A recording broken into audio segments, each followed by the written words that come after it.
కానీ మీరు వెళ్ళి ఫుడ్ పెట్టడం అనేది కూడా ఓన్లీ షెల్టర్స్లోనే పెట్టాలి అని చెప్పి గైడ్ లైన్స్ ఉన్నాయి. సో అది ఎంతవరకు పాటిస్తున్నారంటారు?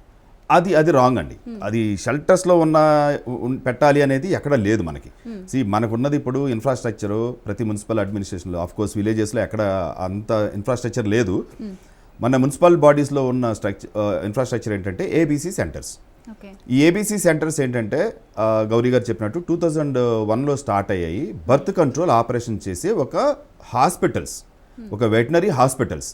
సో ఎక్కడైతే స్టెరిలైజేషన్ కోసం డాగ్స్ని తీసుకుని వెళ్ళిపోయి అక్కడ వాటికి స్టెరిలైజేషన్ చేసి వ్యాక్సినేషన్ చేపించి దాని తర్వాత రికవరీ అయిన తర్వాత తీసుకొచ్చి మళ్ళీ ఎక్కడి నుంచి తీసుకెళ్లారో అదే ప్లేస్లో వదలాలి. ఇది ఏబీసీ రూల్స్. ఏబీసీ ప్రోగ్రామ్ 2001లో స్టార్ట్ అయింది. సో ఆల్మోస్ట్ 25 years అయింది. సో ఇన్ని రోజులు చేస్తున్నా సరే ఇంత ఫెయిల్యూర్ అవడానికి కారణం ఏంటి అంటే వీళ్ళు చెయ్యలేదు, కరప్ట్ చేశారు, వచ్చిన ఫండ్స్ మిస్యూటిలైజ్ చేశారు, వాళ్ళు ప్రాపర్గా యూటిలైజ్ చేయలేదు స్టెరిలైజేషన్కి. అందుకని ఈరోజు ఇన్ని నెంబర్ ఆఫ్ డాగ్స్ మనం చూస్తున్నాం. వాళ్ళు ప్రాపర్గా చేస్తే ఆ రోజున్న పాపులేషన్, డాగ్ పాపులేషన్ ఏదైతుందో అది తగ్గాలి, కానీ ఇంకా ఎందుకు పెరగడం? సో వాళ్ళకి సఫిషియంట్ ఇన్ఫ్రాస్ట్రక్చర్ లేదు. ఎన్ని నెంబర్ ఆఫ్ డాగ్స్ ఉన్నాయి? ఇప్పుడు హైదరాబాద్ తీసుకుంటే ఆల్మోస్ట్ 5 to 6 lakhs డాగ్స్ ఉంటాయి. సో 5 to 6 lakhs డాగ్స్కి ఆపరేషన్ చేయాలంటే total and what is the percentage of unsterilized dogs అని చూసుకుంటే గవర్నమెంట్ చెప్పిన దాని ప్రకారం 80% చేశారు, అంటే ఇంకా 20% చేయలేదు. సో ఆల్మోస్ట్ 1.2 lakhs ఇంకా డాగ్స్కి స్టెరిలైజేషన్ చేయలేదు. సో ఎవ్రీ మంత్ వాళ్ళు ఎన్ని డాగ్స్కి స్టెరిలైజేషన్ చేయగలరు? టోటల్ ఈ 1.2 lakhs డాగ్స్కి చేయాలంటే ఇంకా ఎంత టైం పడుతుంది? ఈ 1.2 lakhs డాగ్స్కి స్టెరిలైజేషన్ చేసే టయానికి మళ్ళీ ఎన్ని డాగ్స్ బర్త్ ఇస్తాయి, ఇంకా ఎన్ని పిల్లల్ని పెడతాయి? ఈ ప్రాపర్ క్యాలిక్యులేషన్ అనేది ఎక్కడ లేదండి. ఆ ప్రాసెస్ లేదు. వాళ్ళు అసలు ఫాలో అవ్వట్లేదు. ఆ రోడ్డు మీదకి పంపిస్తారు క్యాచర్స్ని, వాళ్ళు చూస్తారు అక్కడ ఏదో చెవి కట్ చేయని ఒక డాగ్ కనిపిస్తుంది, దాన్ని లిఫ్ట్ చేసేసి వెహికల్ వేసేసుకుంటారు, తీసుకుపోతారు, తీసుకొస్తారు. అంతేగాని ఒక ప్లానింగ్ అనేది వీళ్ళ దగ్గర లేదండి. అందుకే కంప్లీట్గా వీళ్ళు స్టెరిలైజేషన్లో ఫెయిల్ అయిపోయారు. ఇప్పుడు ఇన్ని నెంబర్ ఆఫ్ డాగ్స్ మనకు రోడ్డు మీద కనిపిస్తున్నాయండి. సో షెల్టర్ అనేది అదొక లగ్జరీ హౌస్ అండి. ఇప్పుడు మనం హాస్టల్స్ ఎలా చూసుకుంటామో అన్ని ఫెసిలిటీస్ ఉన్న హాస్టల్, పీజీస్కి వెళ్తే అక్కడ స్విమ్మింగ్ పూల్స్ ఉంటాయి కొన్నిట్లో, లేకపోతే ప్లే గ్రౌండ్స్ ఉంటాయి, లేదా ఇండోర్ గేమ్స్ ఉంటాయి.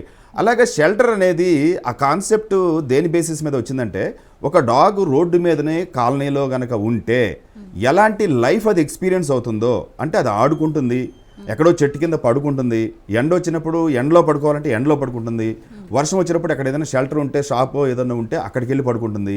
సో ఇప్పుడు ఇలా ఎన్ని ఫెసిలిటీస్ ఆఫ్ థింగ్స్ అది ఎక్స్పీరియన్స్ అవుతుందో అన్ని ఫెసిలిటీసు ఒక పర్టికులర్ ప్లేస్లో ఒక షెల్టర్ అనండి, వాట్ ఎవర్ యూ కాల్, ఆ ప్లేస్ కనుక అలా డిజైన్ చేసి అలా ఉంటే అప్పుడు దాన్ని షెల్టర్ అనాలి.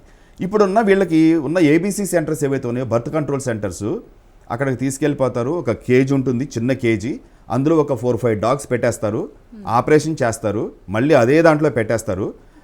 తర్వాత పోస్ట్ రికవరీ తర్వాత తీసుకెళ్ళేసి మళ్ళీ ఎగ్జాక్ట్గా ఎక్కడి నుంచి తీసుకొచ్చారో అక్కడ వదిలేస్తారు.